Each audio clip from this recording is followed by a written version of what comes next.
अबिरिया के रंग देह खून से शरीरिया के जौन माथे न लगाई अबिरिया के देसी पौवा देखो सब मार आइल बा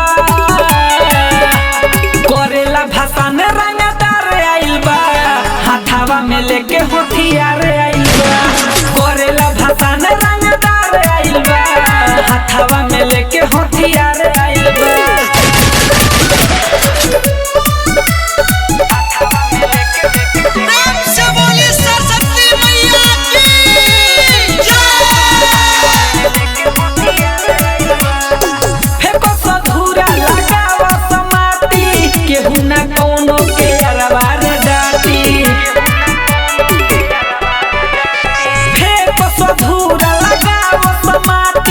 केहू ना कोनो के अरवार जाती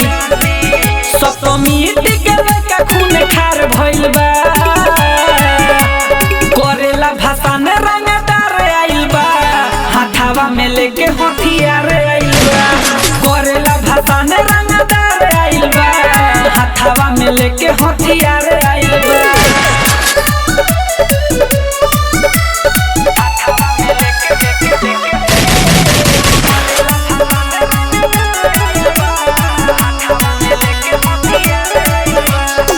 लाज शरम के हटाओ सब पर्दा अपन अखिलेश से उड़ा दो सगरदा लाज शरम के हटाओ सब पर्दा इमरान सागर उड़ा दो सगरदा दिलू दिले आलम कपड़ा फार आइल बा करेला भाषण रंगदार आइल बा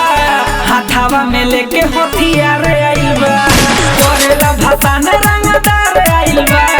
हाथावा में लेके होठियार आइल बा। संध्या रिकॉर्डिंग स्टूडियो भीतहा चौक बेतिया।